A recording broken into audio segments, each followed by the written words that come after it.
መራቢያ ክፍል አልቆም ብሎ ተቸግሯል። ይኸውልህ ቴምራን ይዤልህ መጥቻለሁ። እንኳን አልቆም ያለ የሞተንም የመቀስቀስ ኃይል ያለው ነው። ልጅ አፈር እንደሚሆን እየበላል ነው። ተፍተፍ ይሄንን አንድ ፍሬ ተጠቅመህ ለ48 ሰዓት ያክል ድረስ አንተን የሚችልህ የለም። ስሙኝማ ዛሬ ዮሐንስ ሽፈራ ያለውን ይኸውላችሁ የዳሌ ማሳደጊያ የጌሾ ፍሬ እንሞክራለን ማለት ነው። መዋጥ ነው የሚለው እንግዲህ ኑጠዋለን። የዳሌ ፉጨት አስተማሪ የተባላችሁ ዳሌ አጥህቶቼ ተነቀል እኮ ነው። ሰው አይደላችሁም እኮ ነው ትርጉሙ። ሰው አይደላ ምንም አታመጡም ነው። እውነታቸውን ነው። የስንፈተ ወሲብን ችግር በባህል ከማከመም በዘለለ የወንዶችን የመራቢያ አካል በባህላዊ ሕክምና ለማሳደግ ይሄንን ይለናል። በ28 ቀን ውስጥ ጠዋትና ማታ መጠቀም የዳሌ መድኃኒትን ያፋጥግልሻል። እንግዲያውስ በ15 ቀን ብቻ የሚፈልጉትን ሼፕ መጎናጸፍ ይችላሉ። ሰላም ጤና ይስጥልኝ ውድ የሚኩ ቲዩብ ተወዳጅ ቤተሰቦች፣ ዛሬም እንግዲህ እንደተለመደው በመዝናኛው አምዴ እናንተን እያዝናና ፈታ ሊያደርጋችሁ የሚችል የመዝናኛ ሐሳብ ይዤ ብቅ ብያለሁ። ባለፈው እንደምታስታውሱት በክፍል 1 በሶሻል ክሪቲክስ ወይም በማህበራዊ ሂስ በአማርኛ በአራድኛው ደግሞ የደቦ ሐሜት በሚል መሰረታዊ መመዘኛዎችን የማያሟሉ የማህበራዊ ሚዲያ ማስታወቂያዎችን ትንሽ ላስላስ ረገጥ ለማድረጋችን በመሰል ኮንተንት እያዝናኑ ሂስ ከሚያደርጉ ባለሙያዎች ሰመረ ባሪያውንና አንድ ብርን ዋቢ ጠቅሰን በእንክብል መልክ ስለሚዋጡ የዳሌ ማሳደጊያዎች፣ በክሬም መልክ ስለሚቀቡ የዳሌ ማሳደጊያዎችና ስለ ሰው ሰራሽ የስፖንጅ ዳሌዎች የተሰሩ የማህበራዊ ሚዲያ ማስታወቂያዎችን በተቻለ መጠን ላስላስ ረገጥ ለማድረግ ሞክረናል። አሁንም እንዲሁ ከባለፈው የቀጠለውን የክፍል 2 መሰረታዊ መመዘኛዎችን የማያሟሉ የማህበራዊ ሚዲያ ማስታወቂያዎች እንዲህ ለመጠቃቀስ እንሞክራለን። ውድ የሚኩ ቲዩብ ቤተሰቦች፣ ያው እንግዲህ እንደተለመደው ሚኩ ቲዩብን ላይክ፣ ሼር፣ ሰብስክራይብ በማድረግ አጋርነቱን ያረጋግጡ። እናመሰግናለን። ክፍል 2። እስቲ ደግሞ ይሄንን የማስታወቂያ ቻናል እንመልከተው። በይ አሜዚንግ ሼፕ የተባለ የቲክታክ የዳሌ ማሳደጊያ ንጥረ ነገር ማስታወቂያ ቻናል ነው። እንደምትመለከቱት ተፈጥሯዊ ባልሆነ መንገድ እንደ ከብት ማዳበሪያ የሚዋጥ እንክብልን በመውሰድ ያላንዳች ስፖርታዊ እንቅስቃሴና ምግብ በ15 ቀናት ውስጥ ስክሪኑ ላይ እንደምትመለከቷቸው የዳበሩ ባለመቀመጫዎች ቂጣችሁን እናሳብጣለን የሚል ነው። ምንም ነገር ብታረጉ ቅርጻችሁ አልቀየር ብለዋል። ከእርሱ የሚጠበቀው ፕሮፋይል ውስጥ በመግባት የቴሌግራም ቻናሌ ሊንክ በመንካት በመቀላቀል እዛ ላይ ማነጋገር እና መድኃኒታችንን መግዛት ነው። ምንም ነገር ብታረጉ ቅርጻችሁ አልቀየር ብለዋል። እንግዲያውስ በ15 ቀን ብቻ የሚፈልጉትን ሼፕ መጎናጸፍ ይችላሉ። ከእርሱ የሚጠበቀው ፕሮፋይል ውስጥ በመግባት የቴሌግራም ቻናሌ ሊንክ በመንካት በመቀላቀል እዛ ላይ ማነጋገር እና መድኃኒታችንን መግዛት ነው። ድርጊቱ ተፈጥሯዊ አለመሆኑና የፈጣሪን ትዕዛዝ የጣሰ ከመሆኑን ባሻገር በ15 ቀናት ውስጥ በሰውነታችን ላይ የሆርሞን ለውጥ በመከሰት ጄኔቲካሊ ላብራቶሪ ውስጥ በሰው ሰራሽ መንገድ እንደሚበለጽግ ፍጥረት የሰው ልጅ ገላ ሲበለጽግ ሊያስከትል የሚችለው የጎንዮሽ ጉዳት ወይም ደግሞ ሳይድ ኢፌክት አንዳች ነገር ባይነግሩንም ብቻ በ15 ቀን ውስጥ መቀመጫችሁን እናበለጽገዋለን ይላሉ። ተመልከቱ። የዳሌ ማሳደጊያ መድኃኒቶች በማስታወቂያ መልክ ተሰርተው ሲሰራጩ በወጣት ሴት እህቶቻችን ላይ የሚያደርሱትን አሉታዊ ተጽዕኖ። ስሙኝማ ዛሬ ዮሐንስ ሽፈራ ያለውን ይኸውላችሁ የዳሌ ማሳደጊያ የጌሾ ፍሬ እንሞክራለን ማለት ነው። መዋጥ ነው የሚለው እንግዲህ ኑጠዋለን።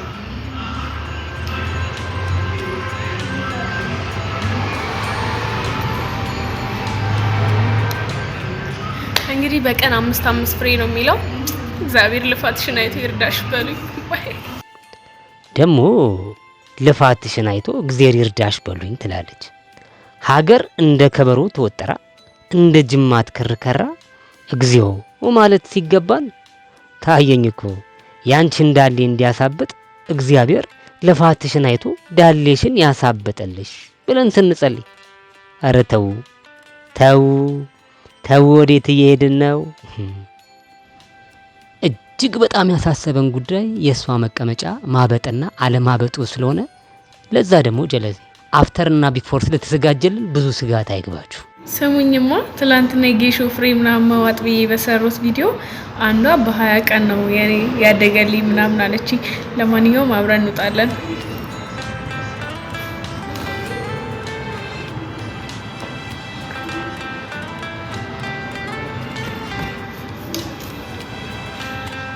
በጣም ነው ደስ ያለኝ። እስቲ እናያለን። ከሰራ ደግሞ ቢፎር እና አፍተር ስላለ እንዳያሳስባችሁ። አዲስ አበባ ከተማ ዳሌ ለመጨመር በሚል የሚወሰደው ፕሪዲንሶሎን መድኃኒት በርካቶችን ለህመም እየዳረገ መሆኑ ተነገረ። ይህ ደግሞ ከላይ ካየነው ሰው ሰራሽ መቀመጫ የባሰ አደገኛ የሚያደርገው ስራው ከሰውነታችን ላይ ተለጥፎ ሳይሆን በሰውነታችን ውስጥ ገብቶ ነው የሚነፋፋ። ይሄንን የኦዲዮ ቪዥዋል መርህን የሚጥስ ማስታወቂያ እንስቶቹ ልክ በሜኑ እንደሚቀርብ ምግብ የተባአትን ምራቅ ለማስዋጥ ገልበጥ እያሉ አንዳንዴም ሀፍረተ ስጋቸውን ኤው አትየው በሚል መልኩ ፍጹም ጋጠወጥ በሆነ መልኩ መሰራቱ ደግሞ የበለጠ ትውልድ ገዳይ ያደርገዋል። እስቲ ደግሞ ይህንን የቲክቶክ ድረገጽ እንጎብኝ።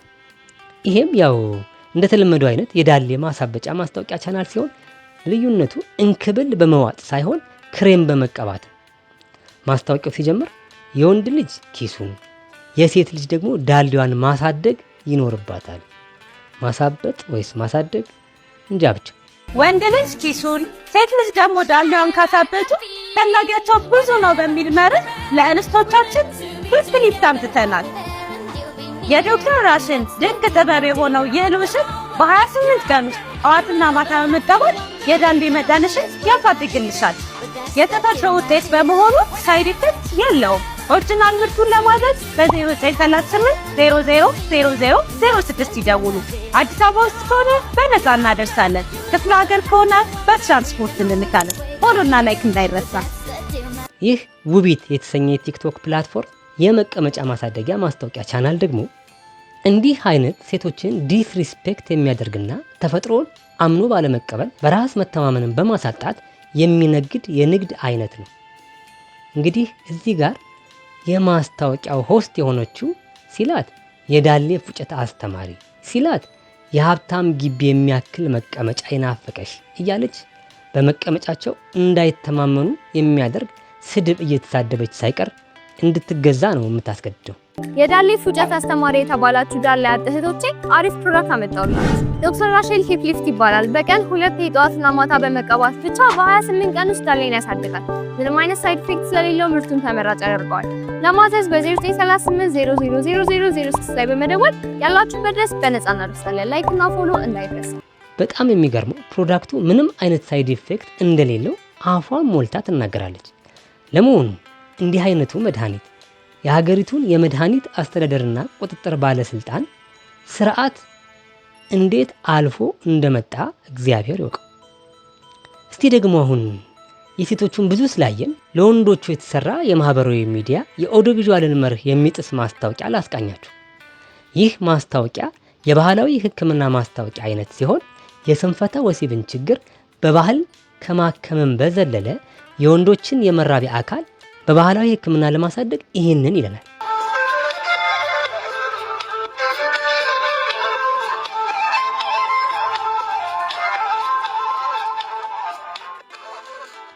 ይሄ እንዲህ በድግምት መጫኛ አቆማለሁ ከሚለው ጥንቁልና ጋር ተያያዥ ሲሆን ከሚሰራቸው አስነዋሪ ማስታወቂያዎች መካከል በግንኙነት ወቅት ረጅም ሰዓት እያኘኩ ከሚያቆየው እጽ ጀምሮ እነዚህን ማስታወቂያዎች በድረገጽ ላይ ለጥፈዋል። ስለ ብልት በሳይንሳዊ መንገድ የማሳደግን ጥበብ በተመለከተ ባለሙያዎቹ ምን ይላሉ? ክሬም የወንድ ልጅ ብልት ማሳደጊያ አለ? መልሱ የለም። ብልትን ለማሳደግ እንዲሁም ቁመት ለመጨመር የሚረዳ መድኃኒት በሚቀባ መልኩ የሚል መረጃ በዚህ ፕላትፎርም ሲሰራጭ ሰምቼ ነው። እንደነዚህ አይነት መረጃዎች ልክ የሚመስሏችሁ ሰዎች ካላችሁ ለእናንተው ደህንነት ሲባል ይሄንን መልእክቴን አድምጡና ለሌላው ሰው ሼር አድርጉት። በሚቀባ መልኩ የትኛውም የወንድ ልጅ አፍረተ ስጋ ሳይዙን የሚጨምርም ሆነ የሚያሳድግ የለም። ዶክተር ሸምሴ ደግሞ ይህንን ስለዚህ የወንድ ብልት ስል ብዙ አድማጮች ቅር እንዳይላቸው ኖርማል የወንድ ብልት መጠን ከ3 እስከ 5 ኢንች ነው። ከ8 እስከ 18 ሴንቲሜትር ያለው ሁላ ኖርማል እንደሆነ ራሱን አምኖ መቀበል አለበት። እና ደግሞ ሌላኛው ደግሞ አሁን የሚባሉ ነገሮች ማሳደጊያዎቹ አይሰሩም። ስለዚህ እነዚህ ፋክት ናቸው። አእምሮ ላይ ሰው ቢይዛቸው ጥሩ ነው ማለት ነው። እንግዲህ የሚኩ ቲዩብ የመዝናኛ አምድ ቤተሰቦች በዛሬው የደቦ ሀሜት ፕሮግራሜ ቡናዬን ከአቦል እስከ በረካ ገፈቱን አብረን እየተፋን ትንሽ ላስላስ የማድረጓን የአራዳ ልጆች ጭዌ ይህንን ያህል ካልኳችሁ እናንተ ደግሞ ሚኩ ቲዩብን ሰብስክራይብ፣ ላይክ እና ሼር እያደረጋችሁ አጋርነታችሁን አረጋግጡ ስል የዛሬውን ምልከታዬን በዚህ ልቋጭ። አብረን ስለዘለቀንና አብረን ስለምንዘልቅ እጅግ በጣም አከብራችኋለሁ። በቀጣይ ደግሞ ሀገርኛ ፊልሞችና ድራማዎች እንዲሁም ዳቢንግ የተሰሩ የሩቅ ምስራቅ ድራማዎች ሳይቀር እናንተን ውድ ቤተሰቦቻችንን ይመጥናሉ ያልናቸው ማለት ነው። ስለነበረን ቆይታ ከልብ እናመሰግናለን። ቸርን ሰንብት። ሰላም ቆዩኝ።